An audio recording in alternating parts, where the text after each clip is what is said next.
പൊരിച്ച ബിരിയാണി അങ്ങനെ പറയുന്നതായിരിക്കും ശരി. എൻ്റെ ഈ സെറ്റപ്പൊന്നും കണ്ടിട്ട് ആരൊന്നും വിചാരിക്കണ്ട. കുട്ടപ്പം പോലത്തെ ചിക്കൻ. സത്യം പറഞ്ഞാൽ ഉള്ളി ഇടുമ്പം ക്യാമറ ഓണാക്കാൻ മറന്നുപോയി.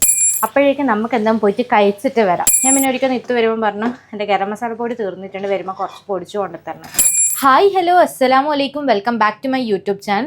ഇന്ന് ഞാനൊരു ഫുഡ് വ്ളോഗുമായിട്ടാണ് വന്നത്. വേറെ ഒന്നുമല്ല, ഇന്ന് വീട്ടിൽ ഞാൻ ബിരിയാണി വെക്കാൻ പോവുകയാണ്. ചിക്കൻ ബിരിയാണി അല്ല, കോഴി പൊരിച്ച ബിരിയാണി അങ്ങനെ പറയുന്നതായിരിക്കും ശരി. അപ്പോൾ ഞാൻ നല്ല ചിക്കനൊക്കെ വാങ്ങി വെച്ചിട്ടുണ്ട്. നല്ല വലിയ കഷ്ണം ചിക്കനാണ് കിട്ടിയത്. ഒരു ആൾക്ക് 2 എണ്ണം തിന്നാൽ മതി. ഇതാ നല്ല വിലങ്ങനെയാണ് അവർ കട്ട് ചെയ്ത് വെച്ചത്. മാക്സിമം അവരെ കൊണ്ട് തന്നെ ഞാൻ വൃത്തിയാക്കിക്കുകയും ചെയ്തിട്ടുണ്ട്. ഇനിയിപ്പോൾ എനിക്കിവിടുന്ന് ഒന്ന് ക്ലീൻ ചെയ്തെടുത്താൽ മതി. സാധാരണ ഇവിടെ 2 തരം ചിക്കൻ കിട്ടും, ചെറുതും കിട്ടും വലുതും കിട്ടും. എനിക്കധികം ഇവിടുന്ന് ചെറിയ ചിക്കനാണ് കിട്ടല്. ഇന്ന് എന്തോന്നറിയില്ല, വലിയ പീസാണ് കിട്ടിയത്. പിന്നെ എൻ്റെ മൈലാഞ്ചി എങ്ങനെയുണ്ട്? ഞാൻ ഇട്ടതാണ് കേട്ടോ മൈലാഞ്ചി. പെരുന്നാളൊക്കെ കഴിഞ്ഞപ്പോഴാണ് ഇടാൻ സമയം കിട്ടിയത്. നല്ല ചിക്കന് 2 കാല് കണ്ടോ, കുട്ടപ്പം പോലത്തെ കാല്. ബിരിയാണി എല്ലാം വെക്കുമ്പോൾ ഞാൻ കുറച്ച് അധികം തന്നെ വെക്കും, കാരണം പിറ്റേന്ന് കൊടുക്കാൻ പറ്റില്ല നമുക്ക് ബിരിയാണി. അങ്ങനെ നമ്മൾ ചിക്കനൊക്കെ കഴുകി എടുത്തിട്ടുണ്ട്. കാണില്ല, നല്ല കുട്ടപ്പം പോലത്തെ ചിക്കനൊക്കെ കഴുകി. ഇനി നമുക്കിതിൻ്റെ മസാല വിരക്കിയെടുക്കാം കേട്ടോ. ഞാൻ കോഴി പൊരിച്ച ബിരിയാണിയല്ലേ വെക്കുന്നത്, അപ്പോൾ നമുക്ക് കോഴിനെ പൊരിക്കാനുള്ള മസാലകളാക്കണം.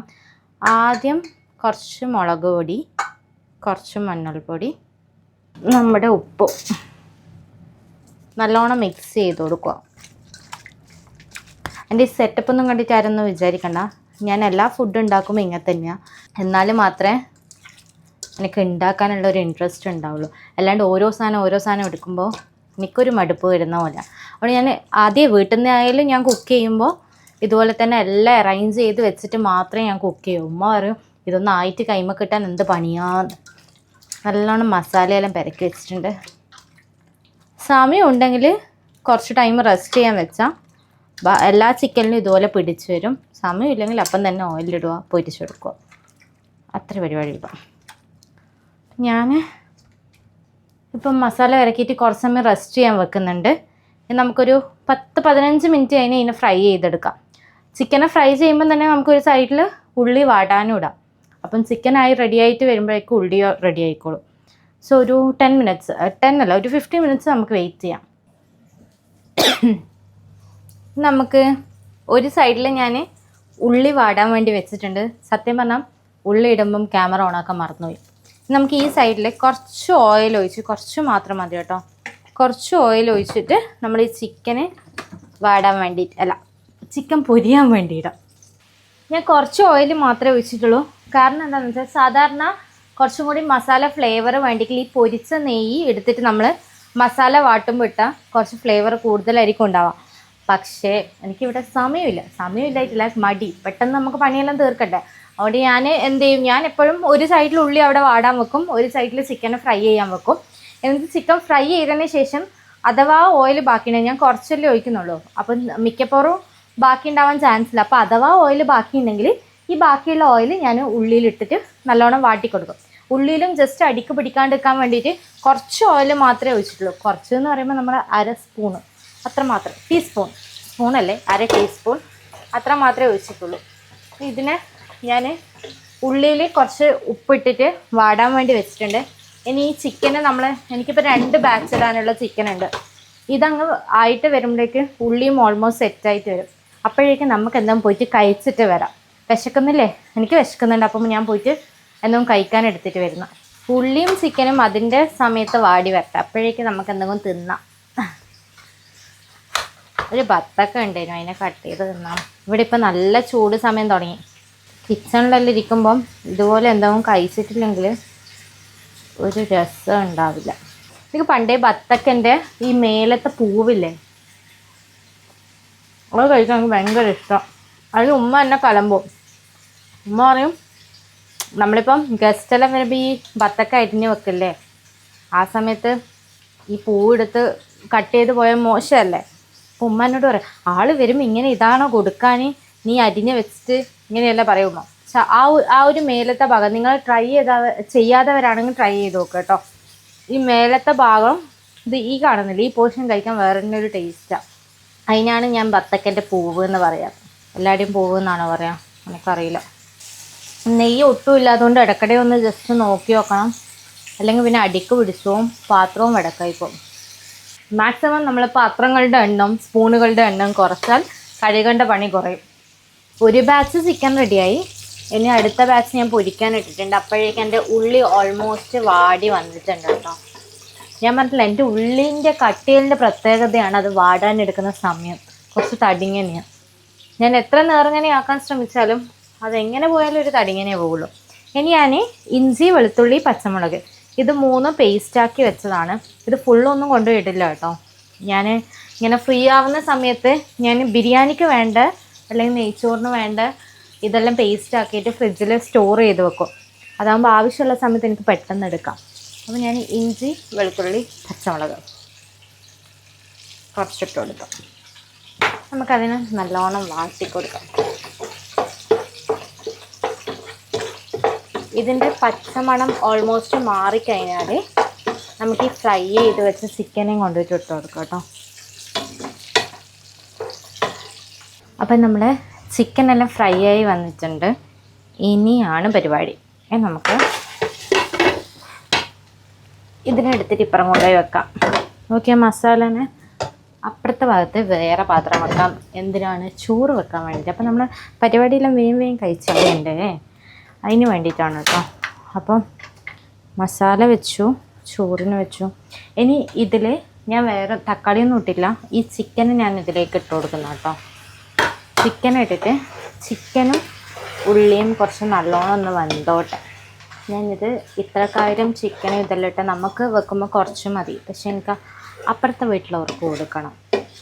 ഇന്ന് കുഞ്ഞു മക്കളുണ്ടായിരുന്നു, എൻ്റെ കൂടെ സാധനം എല്ലാം വാങ്ങാൻ വന്നിട്ടുണ്ടായിരുന്നു പിള്ളേർ. അപ്പോൾ ഞാൻ വിചാരിച്ച് ആക്കി കഴിഞ്ഞ് പിള്ളേർക്കും കൊടുക്കാം. അങ്ങനെ വെച്ചതാണ് ഇത്രയും ചിക്കനെല്ലാം. ഓക്കെ, അപ്പം ഇതൊന്ന് കുറച്ച് അടച്ച് വെച്ച് വേവുമ്പോൾ ഈ ഉള്ളി നമ്മളെ മെയിൻ പരിപാടി മറന്നുപോയി. അതായത് ബാക്കി വന്ന കുറച്ച് ഓയിൽ ഞാൻ കുറച്ച് ഒഴിച്ചിട്ടുള്ളൂ. ആ കുറച്ച് ഓയിൽ നമുക്ക് ഈ ഉള്ളിയിലിട്ടിട്ട് അതും കൂടി ഇതിനാണ് ഞാൻ നേരത്തെ ഉള്ളി വാട്ടുമ്പോൾ കുറച്ച് ഓയിൽ മാത്രം ഒഴിച്ചത്, അടിക്ക് പിടിക്കാണ്ടിരിക്കാൻ മാത്രം. ഇനി ഒരു ഫ്ലേവർ വന്നോളും. ഓക്കെ, നമുക്കിതിലേക്ക് നമ്മളെ തക്കാളിയും കൂടി ഇട്ട് കൊടുക്കാം. ഓക്കെ, തക്കാളി ഇട്ട് നല്ലോണം മിക്സ് ചെയ്ത്, നിങ്ങൾ മിക്സ് ചെയ്യുമ്പോൾ വിചാരിക്കാണ്ട് ചിക്കൻ പൊട്ടിപ്പോകും. പക്ഷെ ചിക്കൻ പൊട്ടിപ്പോകില്ല. അതാണ് എൻ്റെ ചിക്കൻ്റെ ഹൈലൈറ്റ്. ഇനി ഇതിൽ കിടക്കുമ്പോഴേ നമ്മൾ ഈ ചിക്കൻ കുറച്ചും കൂടി ഒന്ന് സോഫ്റ്റായിട്ട് മാറും. എന്നുവെച്ചാൽ നമുക്ക് ഇതിനൊന്ന് അടച്ച് വെച്ച് വേവിപ്പിക്കാം. അപ്പോഴേക്കും നമുക്ക് ഈ പരിപാടികളെല്ലാം മാറ്റി വെക്കാം. ഇവിടെ എല്ലാം ഒന്ന് തുടച്ചെടുക്കട്ടെ. ഇങ്ങനെ പണി ചെയ്യുമ്പോൾ അപ്പം തന്നെ തുടച്ചെടുക്കണം, അല്ലെങ്കിൽ പിന്നെ എനിക്ക് വലിയൊരു മടിയാണ്. അപ്പം ഞാൻ എന്ത് ചെയ്യുമെന്ന് വെച്ചാൽ പണി ചെയ്യുമ്പോൾ തന്നെ ക്ലീനാക്കുന്ന സംഭവം എല്ലാം ഒരു സൈഡിൽ നിന്ന് ക്ലീനാക്കും. പിന്നെ വേണ്ട സാധനം എല്ലാം സെറ്റ് ചെയ്ത് വെക്കും. ഇങ്ങനെയുള്ള പരിപാടി. നമുക്ക് കുറച്ച് RKG ഒഴിച്ച് കൊടുക്കാം. ചോറിൻ്റെ പരിപാടി ഞാൻ സ്റ്റാർട്ട് ചെയ്യാൻ പോവാണ് കേട്ടോ. ചോറിന് പ്രത്യേകിച്ച് പണിയൊന്നുമില്ല. RKG ഒഴിച്ച് കൊടുക്കുക. ഞാൻ നെയ്യ് കുറച്ച് യൂസ് ചെയ്യുന്നത്. ഇതിപ്പം ചോറിനൊക്കെ കണ്ട എൻ്റെ അടിക്ക് പിടിക്കാണ്ടിരിക്കാൻ മാത്രമുള്ള നെയ്യ് മാത്രമേ ഞാൻ യൂസ് ചെയ്യുന്നുള്ളൂ. അപ്പം നമുക്ക് ഈ വക സാധനങ്ങളെല്ലാം കുറച്ച് നല്ലോണം തന്നെ ഇട്ട് കൊടുക്കാം.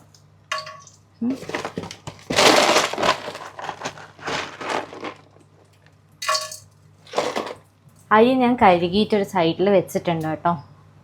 അതിട്ട് കഴിഞ്ഞാൽ പിന്നെ നമ്മൾ കുറച്ച് ഉള്ളി ഒന്ന് കുറച്ച് മൂക്കാം. നേരിയ ഉള്ളിയാണ് വേണ്ടത്. എന്നാലും ഇതിൽ നേരിയ ഉള്ളികൾ മാത്രം പെറുക്കിയെടുത്ത് നമ്മൾ ഉള്ളി അതിലേക്ക് ഇട്ട് കൊടുക്കാം. ഉള്ളി ഇട്ട് കൊടുത്ത് നല്ലോണം ഒന്ന് വാട്ടിയെടുക്കണം കേട്ടോ. ഇനി നമ്മൾ യൂസ് ചെയ്യുന്ന സ്പൂണ് വേറെ സ്പൂണായിരിക്കണം. കാരണം നമ്മൾ ആ സ്പൂൺ ഇട്ടാൽ നമ്മൾ ചോറിൻ്റെ കളറേ മാറും. നമുക്ക് വേറെ സ്പൂണ് യൂസ് ചെയ്യാം. അതിന് നല്ലോണം അത് വാടിക്കഴിഞ്ഞാൽ നമുക്ക് വെള്ളം എടുക്കണം. ഞാനിപ്പം 3 ഗ്ലാസ്സാണ് അരി എടുത്തത്. 3 ഗ്ലാസ്സിന്, അതായത് ഇതാണ് എൻ്റെ ഗ്ലാസ് കേട്ടോ.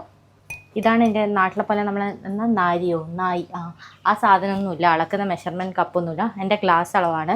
എനിക്കിതിൽ ശരിക്കും 1.5 ഗ്ലാസ് മതി. നമുക്ക് 2 പേർക്കും ഒരു നേരം ഫുഡ് കഴിക്കാം. പക്ഷെ ഞാൻ അപ്പുറം കൂടി കൊടുക്കുന്നത് കൊണ്ട് 3 ഗ്ലാസ് വെക്കുന്നുണ്ട്. 3 ഗ്ലാസ്സിന് എന്നാൽ ഒരു ഗ്ലാസ്സിന് 1.5 ഗ്ലാസ് വെള്ളം എന്നുള്ള രീതിയിലാണ് ഞാൻ വെക്കുന്നത്. പിന്നെ ആവശ്യത്തിന് ഉപ്പും, മഞ്ഞൾപ്പൊടി ഇടുന്നവർക്ക് ഇടാം, ഇടുന്നില്ലെങ്കിൽ ഇടണ്ട, വിഷാണ്. പിന്നെ ഞാൻ ഇടുന്ന ഒരു ഇൻഗ്രീഡിയൻ്റ് എന്ന് പറയുന്നത് എൻ്റെ ചതച്ച് വെച്ച സാധനങ്ങൾ.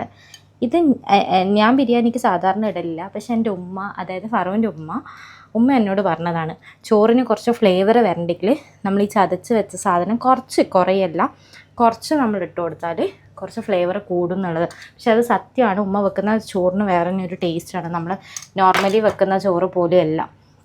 അപ്പം ഇതിലേക്കിനി ചെറുനാരങ്ങയും കൂടിയും വേണം. ചെറുനാരങ്ങൻ്റെ കുരു കളഞ്ഞിട്ട് കൈമന്ന് ബേതി പോന്ന ചെറുനാരങ്ങ പിന്നെടുത്ത് നല്ലോണം വെന്തിട്ടിട്ട് അപ്പോഴേക്ക് നമുക്ക് ഈ സാധനം എന്തായി നോക്കാം.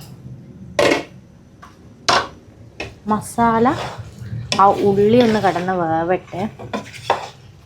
മസാലയിൽ കുറച്ച് ഉപ്പിൻ്റെ കുറവുണ്ട്, കുറച്ചൊരു തുള്ളിയും കൂടി ഇട്ട് കൊടുക്കാം. തുള്ളിയല്ല, ഒരു പിഞ്ച് ഉപ്പും കൂടി ഇട്ട് കൊടുത്തിട്ടുണ്ട്.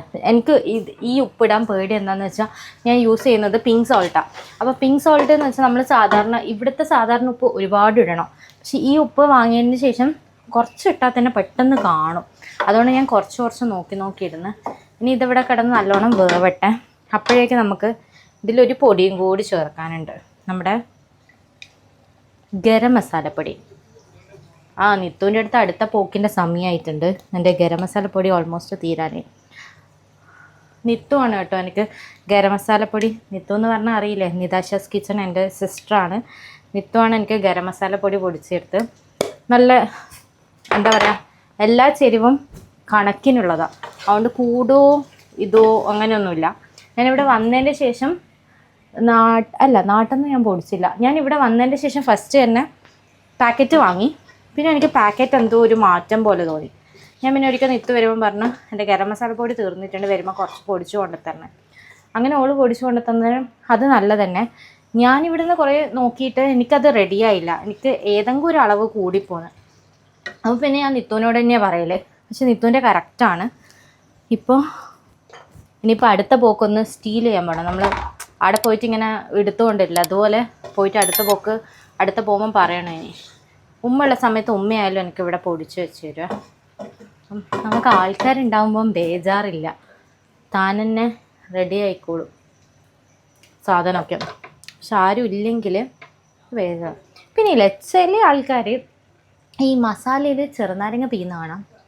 ഞാൻ തക്കാളിയാണ് വീയൽ, പക്ഷെ ഇപ്പം ഞാൻ ഈ ചെറുനാരങ്ങയിൽ തോടുമേൽ കുറച്ച് ബാക്കിയുള്ളത് കൊണ്ട് ചെറുനാരങ്ങ വീണ് കൊടുക്കുന്നതാണ്.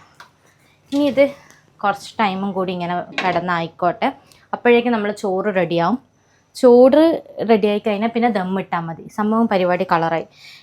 നമ്മൾ മെയിൻ ഇൻഗ്രീഡിയൻസ് ഇടാൻ മറന്നു ഈ മസാലയിൽ. മല്ലിച്ചപ്പ്, പുതിനച്ചപ്പ്. പുതിന കുറച്ച് മതി, ഞാൻ ഇതെല്ലാം കട്ട് ചെയ്ത് സെറ്റാക്കി വെച്ചിട്ടുണ്ട്. പുതിന കുറച്ച് മതി കേട്ടോ, കൂടുതലായ ടേസ്റ്റ് ഉണ്ടാവില്ല എന്ന് പറയും. ഇത് നല്ല മല്ലിയല്ല കേട്ടോ, നമ്മൾ കുഞ്ഞു മല്ലിയല്ല. ഇവിടെ മല്ലിച്ചപ്പിന് ഇവിടെ വന്നതിൻ്റെ ശേഷം ഞാൻ അറിയുന്ന കുറേ ഇലകളുണ്ട് പോലും. അതായത് ചെറിയ ഇല, വലിയ ഇല. നമ്മളെ നാട്ടിലുള്ള മല്ലിച്ചപ്പ് എന്ന് പറയുന്നത് ചെറിയ ഇലയാവുമല്ലോ. ഇവിടെ വേറെ ഒക്കെ വലിയ ഇല. വലിയ ഇലക്ക് സ്മെല്ല് കുറവാണ്, ചെറിയ ഇലക്ക് സ്മെല്ല് കൂടുതലാണ്. അതായത് നമ്മൾ നാട്ടിലെല്ലാം ഉപയോഗിക്കുന്ന ഇലക്ക് സ്മെല്ല് കൂടുതലാണ്. അത് നോക്കി വാങ്ങണം. അതെനിക്ക് പറഞ്ഞു തന്നത് ഞാൻ മുന്നേ നിന്ന റൂമിൻ്റെ അടുത്തുള്ള ഓറാണ് കേട്ടോ. ആ ഇത്ത എനിക്ക് പറഞ്ഞു തന്ന, അവർ ബംഗാളീസാണ്. അപ്പോൾ അവരെനിക്ക് പറഞ്ഞു തന്ന നമ്മൾ മല്ലിയില മാറ്റുക, അവരെ മല്ലിയില മാറ്റുക എന്നുള്ളത്. ഇനിയിപ്പം വെള്ളം തിളക്കട്ടെ കേട്ടോ. നമ്മൾ ചോറിൻ്റെ അരി ഇതിലേക്ക് ഇട്ട് കൊടുക്കാം. നല്ലോണം വെള്ളം തിളച്ചിട്ടുണ്ടാവും. ഇനി ഇതാ അവിടെ കിടന്ന് നല്ലോണം ഒന്ന് തിളക്കട്ടെ. അപ്പം നമ്മൾ ചോറ് ഇവിടെ റെഡി ആയിട്ടുണ്ട്. ഇനി ഇതിനെ മാറ്റി വെക്കാം. എന്നിട്ട് നമുക്ക് ഉള്ളി ഫ്രൈ ചെയ്യാനുള്ള ഓയിൽ എടുക്കാം. ഓൾറെഡി ഞാൻ ഇതുപോലെ ഉള്ളി ഫ്രൈ ചെയ്യാനെടുത്ത ഓയിലുണ്ട്. അപ്പം അതിൽ തന്നെ ഫ്രൈ ചെയ്തെടുക്കുന്നത്. കുറച്ചേ വേണ്ടുള്ളൂ. നെയ്യൊന്ന് ഓൾമോസ്റ്റ് റെഡി ആയിട്ടുണ്ട്. നമുക്ക് കുറച്ച് ഉള്ളി ഇട്ട് കൊടുക്കാം. സത്യം പറഞ്ഞാൽ ഇത്ര വെണ്ടക്ക വലിപ്പത്തിൽ ഉള്ളി മുറിച്ചിടാൻ പാടില്ല കേട്ടോ. ഗാർണിഷ് ചെയ്യുന്നത് നല്ല നേർങ്ങനെ വേണം. എല്ലാം കിടന്ന് നല്ലോണം പൊരിഞ്ഞ് വന്നോട്ടോ. നല്ലോണം ഒന്ന് മൊരിച്ചെടുക്കണം കേട്ടോ. ഒരു മീഡിയം ബ്രൗണ് മീഡിയം ബ്രൗൺ ആവുന്നത് വരെ ആക്കണം. അപ്പം കുറച്ച് കോരി വെച്ച് കുറച്ച് കഴിയുമ്പോഴേക്ക് നല്ലോണം കറുത്ത് വെച്ച് വരും. ഇനി നമുക്ക് ദമ്മിങ് പ്രോസസ്സിലേക്ക് അടക്കാം. കണ്ടോ എൻ്റെ സൂപ്പർ മസാല, ഇതാണ് എൻ്റെ സൂപ്പർ ചിക്കൻ മസാല. നമുക്ക് ദം ചെയ്യാം. എൻ്റെ ചോറ് കണ്ട് എന്നൊക്കെ മനസ്സിലാവും നെയ്യ് ഭയങ്കര കുറവാന്നുള്ളത്. പണ്ട് നമ്മളെ വീട്ടിലെല്ലാം ആണെങ്കിൽ ചോറ് വെക്കാൻ ഇങ്ങനത്തെ പാത്രമില്ലല്ലോ, വലിയ ചെമ്പെല്ലാം ഉപയോഗിക്കാം. ആ സമയത്ത് ഈ ചോറ് വെച്ച് കഴിഞ്ഞ് ദമ്മിടുന്ന സമയത്ത് ഞാനും ബാക്കിയുള്ള പിള്ളേരെല്ലാവരും കൂടി ഉമ്മാമ്മൻ്റെ അടുത്ത് ഓടും. എന്തിന്? ചോറിൻ്റെ അടിയില്ലേ, അടി ചിരണ്ടി തിന്നാൽ ഭയങ്കര ടേസ്റ്റാണ്. അപ്പം അതിന് വേണ്ടി നമ്മൾ ഓടും. ഇപ്പം ഇങ്ങനത്തേൽ വെക്കുന്നതുകൊണ്ട് അടിയും ഇല്ല, ഒന്നുമില്ല, ക്ലീൻ ആയിട്ട് ഇങ്ങ് തരും. ജസ്റ്റ് തുടച്ച് വെച്ചാൽ മതി, കഴുകൊന്നും വേണ്ട പാത്രം. ഏറ്റവും ലോ ഫ്ലെയിമിലിട്ടിട്ട് വേണം കേട്ടോ ദം ചെയ്യാൻ എപ്പോഴും. ചിക്കന് കാല് മാത്രം എന്താ പൊന്തിക്കിടക്കുന്നത്. ഇനിയാണ് നമ്മളെ കളറിങ് പരിപാടി. ചെറുനാരങ്ങയിൽ കുറച്ച് മഞ്ഞൾ വീണിട്ട് നമുക്ക് മേലയിലേക്ക് തൂക്കി കൊടുക്കാം. അതിന് ശേഷം നമ്മൾ ഈ മല്ലിച്ചപ്പും വെതറി കൊടുക്കാം. ഞാൻ പറഞ്ഞിട്ടില്ല നേരത്തെ എൻ്റെ മല്ലിച്ചപ്പ് സാധാരണ ഞാൻ വാങ്ങുന്ന മല്ലിച്ചപ്പല്ല, ഒരു സ്മെല്ല് കുറഞ്ഞതാണ്. അതുകൊണ്ട് ഞാൻ കുറച്ച് മാത്രമേ ഇട്ട് കൊടുക്കുന്നുള്ളൂ കേട്ടോ. പിന്നെ നമ്മൾ പൊരിച്ച് വെച്ച നമ്മുടെ ഉള്ളി ഏറ്റവും ലോ ഫ്ലെയിമിൽ നമുക്ക് എന്ത് ചെയ്യാം, അതിന് ദമ്മിടാം. ഏറ്റവും ലോ ഫ്ലെയിമിലാണ് കേട്ടോ വേണ്ടത്. 7 മിനിറ്റോ അല്ലെങ്കിൽ 10 മിനിറ്റോ, ടൈമൊന്നുമില്ല. ആവി കയറുമ്പോൾ അങ്ങ് എടുത്തിട്ട് മാറ്റുക. അപ്പം നമുക്ക് അതുവരെ ദമ്മിൽ വെക്കാം. നമുക്കിനി ദം ഒട്ടിക്കാം.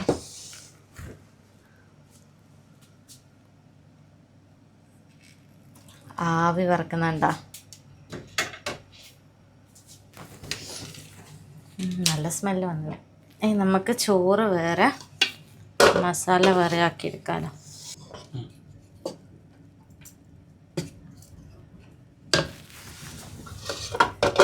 മാക്സിമം ഊറ്റാൻ പറ്റുന്ന ചോറെല്ലാം മസാലയിൽ നിന്ന് എടുത്തിട്ടുണ്ട്. ഇനി മസാല നമുക്കൊന്ന് മിക്സ് ചെയ്തെടുക്കാം.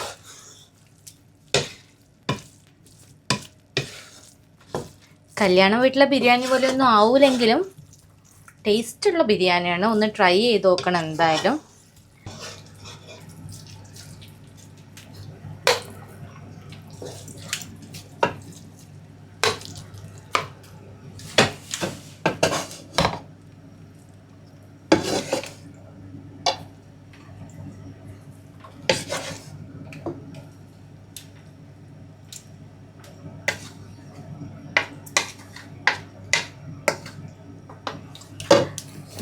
എന്തായാലും നിങ്ങളിത് ട്രൈ ചെയ്തിട്ട് കമൻറ്റിൽ പറയണം എങ്ങനെയുണ്ട് ടേസ്റ്റ് എന്നുള്ളത്.